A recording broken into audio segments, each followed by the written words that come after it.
Dalam kitab Bidayah wan Nihayah diterangkan, Aisyah meriwayatkan bahwa tatkala para sahabat Nabi berkumpul dan jumlah mereka saat itu baru mencapai 38 orang, Abu Bakar membujuk Rasulullah agar mensyiarkan Islam secara terang-terangan.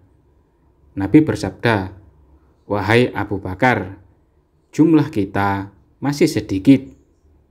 Namun Abu Bakar terus mendesak Rasulullah hingga akhirnya beliau pun menyetujuinya. Kaum muslimin menyebar ke berbagai penjuru masjid dan setiap orang mengajak kabilahnya masing-masing. Abu Bakar lalu berpidato, sementara Rasulullah duduk di sampingnya. Ini merupakan pidato pertama yang berisi ajakan kepada Allah dan Rasul-Nya. Kaum musyrikin marah melihat tindakan yang dilakukan Abu Bakar dan kaum muslimin lainnya. Mereka pun dipukuli di setiap pojok masjid. Bahkan Abu Bakar sempat diinjak-injak dan dipukuli wajahnya hingga tak jelas lagi rupanya oleh Utbah bin Robi'ah. Beruntung Bani Tamim, kabilah Abu Bakar, datang ke tempat itu, lalu menolong Abu Bakar dan melepaskannya dari amukan kaum musyrikin. Mereka menandu Abu Bakar dengan kain dan membawanya ke rumahnya. Mereka sempat menyangka Abu Bakar akan menemui ajalnya akibat pengeroyokan tersebut, hingga mereka kembali ke masjid sambil mengancam, "Demi Allah, jika Abu Bakar mati, kami akan bunuh Utbah bin Robi'ah." Kemudian mereka kembali lagi menemui Abu Bakar di rumahnya. Abu Quhafah, ayah Abu Bakar, dan orang-orang Bani Tamim yang lain berusaha membangunkan dan mengajaknya bicara.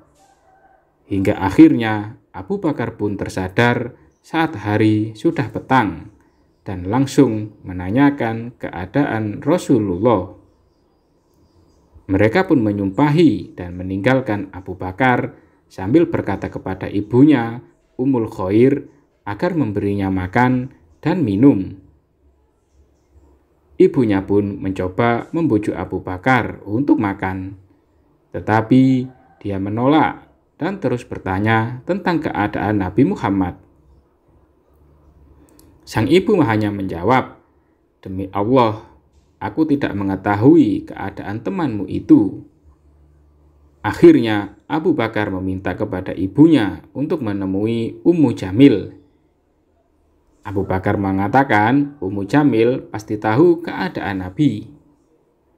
Maka oleh ibunya dibawalah Ummu Jamil ke rumahnya.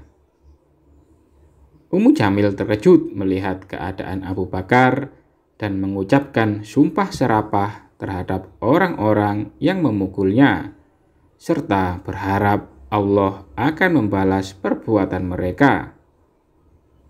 Kemudian Ummu Jamil mengatakan kepadanya bahwa Nabi dalam keadaan baik-baik saja. Abu Bakar pun merasa lega, tetapi dia tetap menanyakan keberadaan beliau. Setelah diberitahu bahwa beliau ada di rumah Arqam bin Abi Arqam, Abu Bakar bersumpah bahwa dia tidak akan makan dan minum sebelum menemui Rasulullah. Ummu Jamil dan Ummul Khair menunggu sejenak sampai kaki Abu Bakar terasa lebih kuat dan orang-orang menjadi tenang. Mereka kemudian mengantarnya untuk menemui Rasulullah. Sesampainya di sana, Rasulullah langsung memeluk dan mencium Abu Bakar. Setelah itu, secara bergantian, kaum muslimin ikut memeluk Abu Bakar. Rasulullah sangat prihatin dengan kondisi Abu Bakar. Abu Bakar lalu berkata, "Demi ayah dan ibuku sebagai tebusan untukmu, wahai Rasulullah, aku tidak apa-apa. Hanya sedikit pukulan di wajahku oleh seorang yang fasik, Utbah bin Robi'ah. Dan ini ibuku yang sangat baik terhadap putranya. Serulah dia ke jalan Allah dan doakanlah dia agar Allah membebaskannya dari api neraka." Rasulullah pun mendoakannya dan mengajaknya masuk Islam.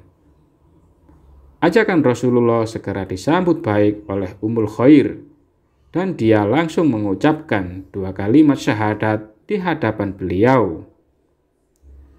Allahu a'lam bishawab.